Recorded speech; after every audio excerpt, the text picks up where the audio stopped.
आश्चर्य कर्म आ प्रभु जीशु जिते सेवा कार्य आरंभ कर 30 वर्ष समय से 33.5 वर्ष पर्यंत ये जगत में थे आसे भितर प्रथम आश्चर्यकार कर्म जो करते से विषय आम चिंता करवा आर से प्रथम कार्य आम जीवन पर कौन दरकार ताहा मैंने शिखा। प्रभु जीशु गोटे विवाह भोज को निमंत्रित हो जाते निमंत्रित हो जाता समय से एकुटिया जाते शिष्य मान सहित सी जाइए द्राक्षारस सरी माता आसी प्रभु जीशु कहते कौन ना द्राक्षारस ना जीशु कहते गो नारी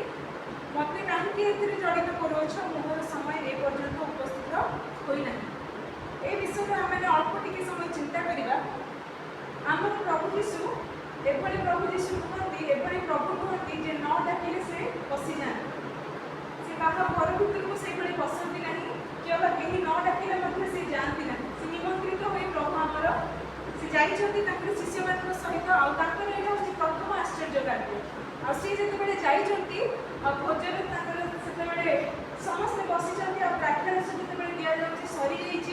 जीशुकर माता ये समस्त विषय जापारे जे मो पुओ ये कम निश्चित भाव में कर से कौन कर पुओ पाखक आसुँच पुओर कथा भाषा जो आम देखु गो नारी असम्मान करना बहुत उत्तम भाव में कहते कौन गो नारी कहीं मत संपृक्त कर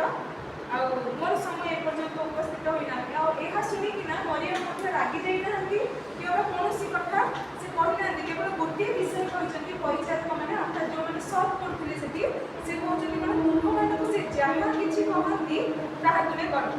आम जानू 6टा पत्थर जहाज कौन खंड पर्यंत भर्ती कराला भर्ती कराला से सब कौन कराला काढ़ी भोजन अध्यक्ष निकट को घिनी जावाई कहगला घिनीगले ये देखा कौन आम जो प्रभु आम जीवन को निमंत्रण करवा जो प्रभु आसवे ना आम समस्त जानू कौन मत खोजी खोजी जीशु आसिले ये सत कथा कि जब आम आम हृदय को कबाट को जब न खोलिबा ताले प्रभु आसवे ना। प्रकाशित वाक्य लिखा जाए कौन देखो द्वार पाखे ठिया हो आघात करोची जे शुणी खोलीदेव मुझे भोजन करी अर्थात ये प्रभु कहते कौन मैंने प्रभु ये बुझा चेष्टा करवा आमर हृदय कबाट को जब आम खोलिबा ताले प्रभु निश्चित कौन करेंगे से आश्चर्य कार्य करेंगे माता कहला जिते सी कहते मत ये सब विषय संपृक्त करना तथापि से कौन कहते से परिचारक मान कहते कौन यही पत्थर जहाँ गुड़ाक तुम भर्ती कर जो प्रभु आम हृदय भर को जो पसंदी से आमको किसी कार्य करने कहुए मन को कौन प्रकार कार्य हम ना प्रभु आमको कहते कौन ना तुम भर भी जब मुझे पशिवाक चाहूँगी तुमको कौन कार्य करने हम तुमको कष्ट उठेगा हम से भाव में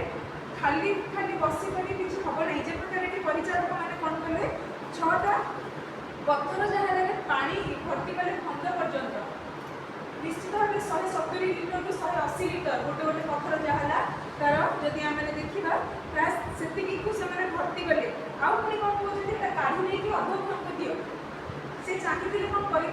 कि प्रभु पानी को द्राक्षारस कहले मात्र करते किंतु कौन कार्य करने कहला अर्थात प्रभु बेले बेले कौन चाहती जो आम हृदय भितर जो से पशिया चाहती आते आम आम हृदय को निमंत्रण करूँ से प्रभु जब निमंत्रित अतिथि मानक आम कौन करूँ भोजन दे आतिथ्य कर विदाय करूँ कि प्रभु से भाव में आतिथ्य पाई से जाती ना सी आशीर्वाद मत करती सी चाहती कौन आम जीवन में मत से भाव में फल फलू आजे आम परिश्रम करूँ जद्वारा आम जीवन अधिक फल फल पार से लोक मैंने कौन करें पानी को लेकिन से दौरान भोजन अध्यक्ष कहते कौन कहते ना लोके माताला है लोक मैंने मंद दिखती कि तुम एत पर्यटन भल रखी जाओ जो प्रभु जीशु आम हृदय नुहति आम पाखे जो प्रभु नुहति से कौन प्रकार मंद विषय आम पाखु लोक मैंने देखिए नहीं कि आम पाखु मंद के बाहर ना कारण जेहेतु प्रभु होती आम उत्तम प्रभु से जो आम हृदय भितर बसी जो सी आम मानकर मध्य कार्य करती से कौन हुए ना आम पाखु से भाव उत्तम विषय आम हृदय बाहर जहाँकि अन्य उत्तम विषय जो प्रकार से भोजन परिचारक कहले कौन लोक माता लिखला दियो कि मंद विषय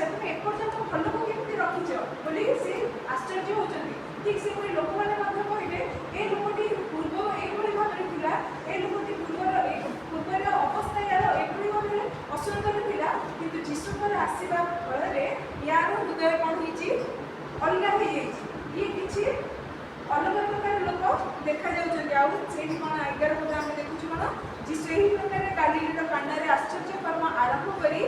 ମହିମା ପ୍ରକାଶ କଲେ, ପ୍ରଭୁଙ୍କର ମହିମା ପ୍ରକାଶ କଲେ। ତାଙ୍କର ପ୍ରଥମ ଆଶ୍ଚର୍ଯ୍ୟ କର୍ମ ଏହିଭଳି ଭାବରେ ସେ ସୁସମାଚାର କାର୍ଯ୍ୟ ଏହିଭଳି ଭାବରେ ଆରମ୍ଭ କଲେ। ସେଥିପାଇଁ ଆଜି ଆମେମାନେ ମଧ୍ୟ ନିଷ୍ପତ୍ତି ନେଉ କ'ଣ ନା ଆମେ ଯେତେବେଳେ ପ୍ରଭୁକୁ ନିମନ୍ତ୍ରଣ କରୁଛୁ ଆମକୁ କିଛି କଷ୍ଟ କରିବାକୁ ହେବ, ଆଉ ଆମର କଷ୍ଟର କାର୍ଯ୍ୟ ଯେତେବେଳେ ଅନ୍ୟମାନଙ୍କ ଆଗରେ ମଧ୍ୟ ପରିପ୍ରକାଶ ହେବ ଆଉ ଲୋକମାନେ